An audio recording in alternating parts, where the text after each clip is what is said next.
आज हम अपने बिहार के उस ऐतिहासिक मोड़ पे खड़े हैं जहां पे बिहार के हर व्यवस्था को बदलने की ज़रूरत है। चाहे वो हमारे शिक्षा की व्यवस्था हो, चाहे वो हमारे नौकरी की व्यवस्था हो, चाहे वो हमारे रोजगार की व्यवस्था हो, चाहे वो हमारे व्यवसाय की व्यवस्था हो, चाहे हमारे बिहार में लॉ एंड ऑर्डर की व्यवस्था हो। मैं इसको विस्तार में बताऊं उसके पहले मैं आप लोगों को अपना परिचय देना उचित समझता हूं।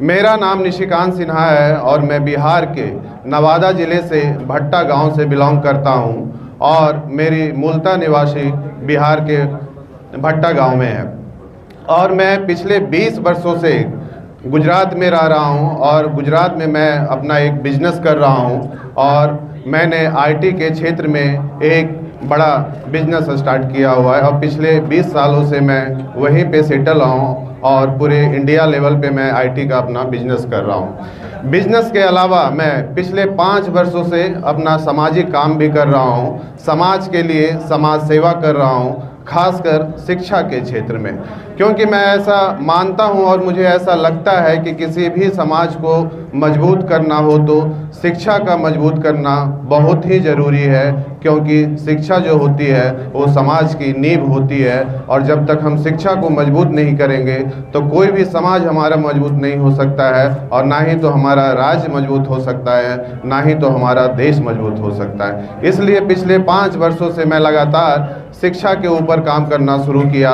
और शिक्षा के लिए मैंने अपने गरीब बच्चों के लिए, अपने समाज के गरीब बच्चों के लिए, चाहे अपने दलित के शोषित बच्चों के लिए, जो भी किसी भी समुदाय से जो गरीब बच्चे आते हैं उनका किसी भी तरह का जो आर्थिक स्थिति अगर खराब है, बच्चे के अंदर पढ़ने का जुनून है, बच्चे के अंदर कुछ करने का जुनून है लेकिन उनकी आर्थिक स्थिति खराब है, तो वैसे बच्चे को मैं हर साल करीब 25 से 30 बच्चे को गोद लेता हूं और उनको जो भी करना होता है, चाहे उनको आईएएस बनना होता है, आईपीएस बनना होता है, डॉक्टर बनना होता है, इंजीनियर बनना होता है, वैसे बच्चे को मैं गोद लेकर उनकी पढ़ाई का सारा खर्चा उठाता हूं और उनको दिल्ली में रखता हूं या कोटा में रखता हूं या पटना में रखता हूं। बच्चे की जहां पे वो चॉइस होती है, जहां पे वो पढ़ना चाहता है, वहां पे मैं उनको एडमिशन करवाता हूं। तो पिछले लगातार मैं 5 वर्षों से शिक्षा के ऊपर काम करना शुरू किया, पर जैसे जैसे मैं समाज के लिए शिक्षा के ऊपर काम करना शुरू किया, अपने गरीब दलित शोषित लोगों के लिए काम करना शुरू किया, अपने अल्पसंख्यक के लोगों के लिए काम करना शुरू किया, वैसे जो भी गरीब बच्चे हो, चाहे कोई भी समुदाय से हो आते हैं, चाहे गरीब बच्चे का कोई भी जाति नहीं होता है, वो इंसानियत होते हैं, तो वैसे बच्चे को मैं गोद लेता हूँ। लेकिन जब मैं समाज के लिए काम करना शुरू किया, जब मैं शिक्षा के ऊपर काम करना शुरू किया, तो मुझे एहसास हुआ कि किसी भी समाज को मजबूत करने के लिए, किसी भी राज्य को मजबूत करने के लिए सिर्फ शिक्षा का मजबूत होना ही ज़रूरी नहीं है। इसके अलावा बहुत सारे ऐसे क्षेत्र हैं जहां पे हमें काम करने की ज़रूरत है, चाहे वो व्यवसाय का क्षेत्र हो, चाहे वो नौकरी का क्षेत्र हो, चाहे आपका राजनीतिक का क्षेत्र हो। अब ये जो हम लोगों ने अभी 19 तारीख से हमारा पहला जन आशीर्वाद संवाद का यात्रा मैं शुरू कर रहा हूँ। ये यात्रा करने का मेरा पहला मकसद यही है कि हमारा समाज आज कहीं ना कहीं भूल गए हैं कि हम किस समाज से, किस विरासत से आते हैं। एक्चुअली मैं कुशवाहा समाज से बिलोंग करता हूं, तो मैं पहले सोचा कि क्यों ना पहले मैं अपने समाज को मजबूत करूं। अपने समाज को मजबूत करने के बाद अपने दलित, शोषित, अल्पसंख्यक या जो भी समाज के लोग हमारे विचारधारा को समझते हैं या हमारे विचारधारा से सहमत है, वो सभी समाज को मैं मजबूत करना शुरू करूं। इसलिए मैंने 19 तारीख से जन आशीर्वाद संवाद यात्रा शुरू किया और मैं ये यात्रा पहले नवादा से शुरू किया, क्योंकि बहुत लोग ऐसे भी पूछते हैं कि आप नवादा से ही यात्रा क्यों शुरू किया। तो नवादा से यात्रा करने का मेरा मेन उद्देश्य यही है कि मैं जहाँ से मैं बिलोंग करता हूँ, जहाँ मैं पैदा हुआ हूँ, तो कहीं वहीं से मैं अपना यात्रा क्यों ना शुरू करूँ ताकि एक पॉजिटिव मैसेज आए। तो इसलिए मेरा पहला जो जन आशीर्वाद का संवाद का यात्रा है वो 19 तारीख को है और मेरा मेन उद्देश्य है कि हमारे समाज के जितने भी लोग हैं, कहीं ना कहीं आज हम लोग बिखरे हुए हैं, एक जगह पे एकत्रित नहीं है, कहीं ना कहीं हमसे गलतियां हो रही है या हम कहीं ना कहीं भूल कर रहे हैं। हम लोग आज के टाइम में ये भी भूल गए हैं कि हम किस विरासत से आते हैं। आज हम लोग ये भी भूल गए हैं कि हम उसी विरासत से आते हैं, सम्राट अशोक के विरासत से आते हैं, जिन्होंने पूरे इस बिहार का नहीं, मगध के ही नहीं बल्कि देश और पूरे दुनिया को उन्होंने नेतृत्व किया था। तो हमारा मेन अभी उद्देश्य यही है कि पूरे 3 महीने में मैं बिहार का दौरा करूं और हर ज़िले में अपने समाज के लोगों से, अपने दलित शोषित लोगों से, अपने गरीब के लोगों से, अपने अल्पसंख्यक के लोगों से संवाद करूं और उनकी समस्याओं को समझूं, उनके विचारों को समझूं कि आज के टाइम में उनकी समस्याएं क्या है, वो किस तरह का प्रॉब्लम फेस कर रहे हैं डेली बेसिस पे। आज हमारे समाज का हालात ये हो गई है कि हमारे राजनीतिक में कहीं कोई मौजूद ही नहीं है। आज हम बोलते हैं कि हमारी कुशवाहा का, हमारे पिछड़े का, हमारे कुशवाहा का 14% की आबादी है।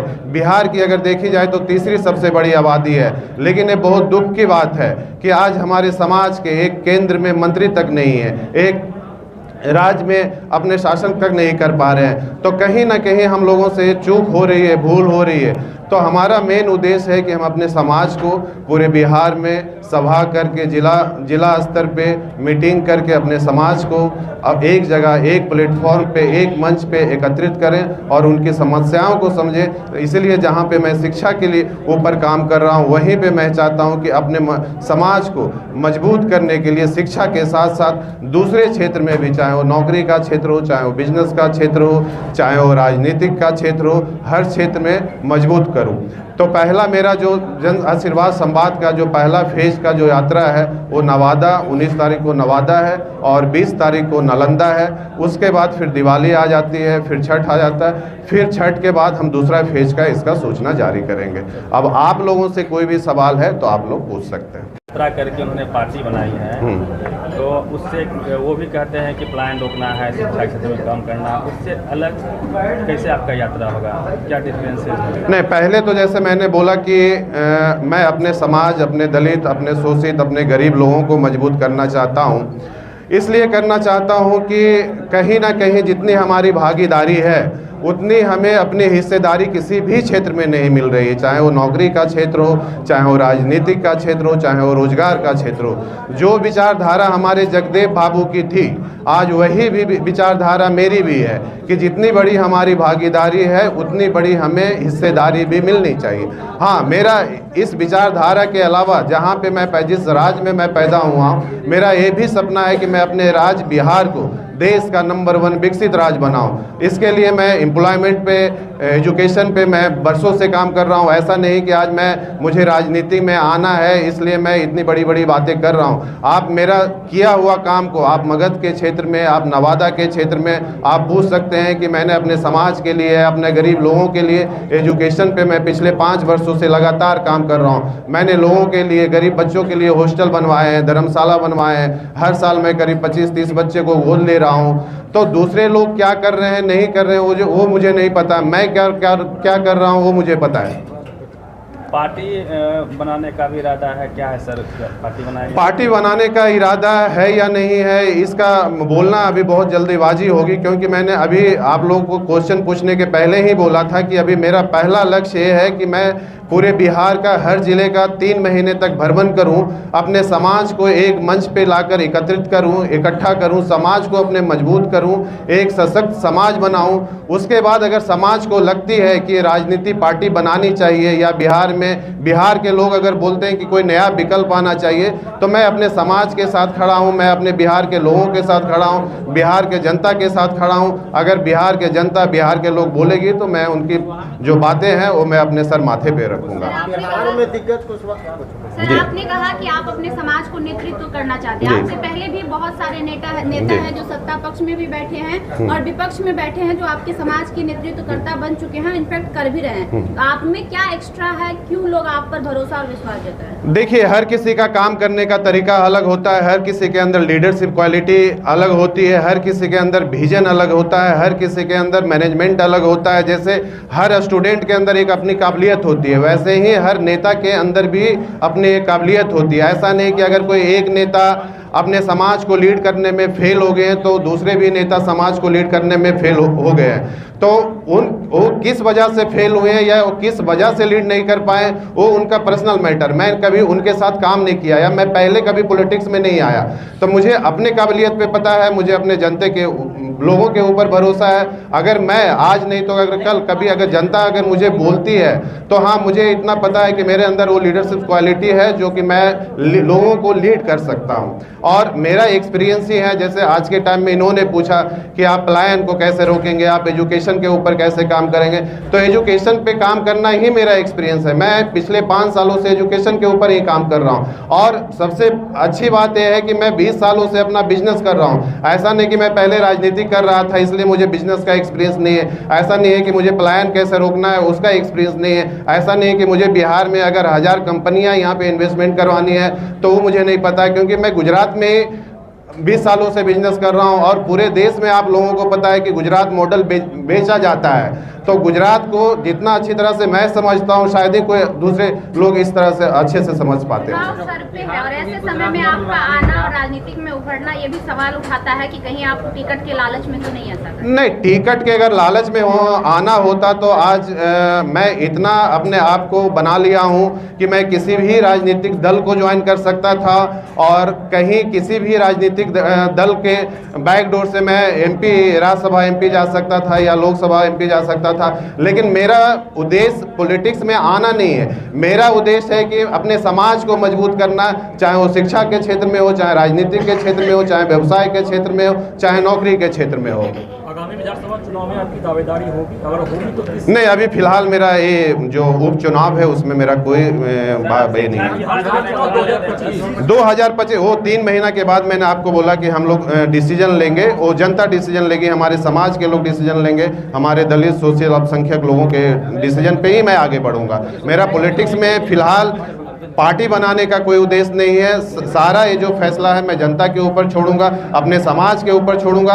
पर हाँ, मुझे कहीं ना कहीं इस बात का दुख है कि आज हमारे समाज में या हमारे बिहार में कोई अच्छी पार्टी या कोई अच्छा विकल्प नहीं है और बिहार के हर जनता नया विकल्प को ढूंढ रही है, इसमें कोई दो मत नहीं है। सम्राट चौधरी आपके समाज से आते हैं, उप मुख्यमंत्री हैं, आलोक मेहता जी आरजेडी के बड़े नेता मंत्री लगातार रहे हैं, राज्यसभा सांसद उपेंद्र कुशवाहा जी हैं, तो इतना तो कुछ मिल रहा है उनसे? नहीं, उन लोग मंत्री हैं, नेता हैं, वो अपने जगह पे हैं। उन लोगों से समाज को कुछ नहीं मिल रहा है, ये सच्चाई है। और वो मैं नहीं बोल रहा हूँ, वो समाज के लोग बोल रहे हैं कि अगर कोई ऐसा नेता हो, नेता नहीं, आज के टाइम में लीडर्स की ज़रूरत है हमारे समाज में जो पूरे समाज को लीड कर सके। नेता और लीडर्स में अंतर है। नेता क्या होता है कि जो इंडिविजुअल अपना सिर्फ विजन देखते हैं, अपना फोकस करते हैं, अपना वो ग्रोथ का देखते हैं, लेकिन जो लीडर होते हैं वो पूरा समाज को लेके चलते हैं, पूरे बिहार के लोगों को लेके चलते हैं। तो मेरा गोल, मेरा विजन नेता बनने का नहीं है। मेरा विजन है कि मैं लीडर्स